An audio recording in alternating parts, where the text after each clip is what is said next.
Hello guys, this is me, X-Ray Killer here, or X-Ray Tempers, whatever you want to call me. Yeah, I found out that it was Black Ops.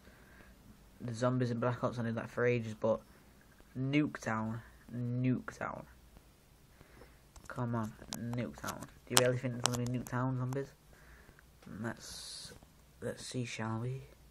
I think there is, so let's just have a quick look. So if you pre-order it, you get the Nuketown 2025 bonus map. And they're going to link this into Zombies, so if you do actually pre-order it, you get Nuketown 2025 Zombies version, you know, like an extra map to play on. It might be like a small little bonus mode for you to play on sort of thing. Or it might be the 4v4 Zombies that we've already known about. Now, as you can tell, I'm kind of a little bit excited for this. I did actually have a really big nerdgasm when I got home and I actually saw this photo. When I first saw it, I was like, nah, someone just photoshopped this, but for it to be official, I was like, I'm so excited that I can't wait to get my hands on it. And right, so with it being the Nuketown map, we were thinking it's a multiplayer map. So with it being a multiplayer map, the 4v4 Zombies mode. Now is this what we were talking about with Mr. Ruffle Waffles? If you guys never heard of him before, he's a really in-depth zombie guy who is great at what he does, and he's a really cool British guy. So he's British, I love him. So with what went on there is we were talking about like how this could actually work in with a 4v4 Zombies map and how it's going to work, and we were talking about it could be like the last team standing, it could be the team with the most kills, the most points in a certain amount of time. But I actually think it might be the last one standing, and I'd like to say that's what it is. And the reason I say the last man standing is because you could take out three of any enemies from like each team, and then all of a sudden it's down to a 1v1 situation. So the person's got to be like really good, like two people training around the map or something, try survive for as long as they can. But then you can make it more difficult for each other. You could be throwing zombies at each other's feet, zombies at each other's feet? Monkey bombs at each other's feet, to make it more difficult. Like they'll run into like a big pit of zombies and slow them down and get in their way.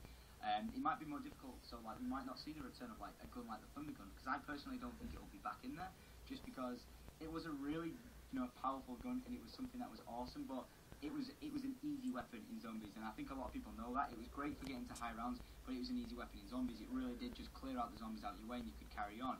Now you could say the Wonder Waffle kind of was the same thing, but there was a shot from a Wonder Waffle. If it hit you too close, you'd get zapped and you'd be a little bit slowed down. So I think we're going to see like the new Wonder Weapon in the game is one person's going to be able to get their hands on it. If that person dies and losing it, it'll be back in the box and available. So I think it's going to be like a whole crazy new situation with this game. You're going to hear me ramble so much about it and bring up so many new points, because like there is so much to offer with this 4v4 situation. So I think like you're going to have to try and sabotage each other's team. Like for example, the crossbow, when you pack a punch it, it's like it works as monkeys. So you could actually shoot it on an enemy player. You could shoot on an enemy player, and I bet you could probably get an achievement for doing something like that. I'd probably put money on that. You've got to shoot a crossbow on an enemy player and try and get all the zombies to take him down in a 4v4 situation, because then it attracts all the zombies to him, and then he gets overwhelmed. If he doesn't have a good weapon, he's just going to get trapped. And we all know what Nuketown map's like. It's really small. If you are going to run a train in that map, it's going to be like a really tight train, because there's a lot of obstacles in the way. But it's possible, but because there's going to be two trains running at once, it can make it that little bit more difficult. But I just want to get this information out here for you guys, because I'm so excited, and hopefully we're going to see some more drops for Black Ops Zombies. If you guys are super excited for the game mode like I am, then be sure to let me know in the comments. If you've got some ideas for what you think, like Nuketown is going to include, like if it's going to have its own crazy Easter egg storyline to it sort of thing, then that'd be cool, because there was those Easter eggs in the actual Nuketown map anyway. It'd be cool to see like what sort of zombies Easter eggs they'll throw in it. So leave some suggestions as to what you think they might be able to do there.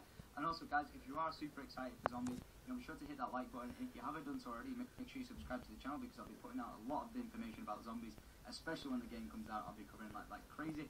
So thanks for watching guys. I've been Syndicate, and I'll see you in my next video.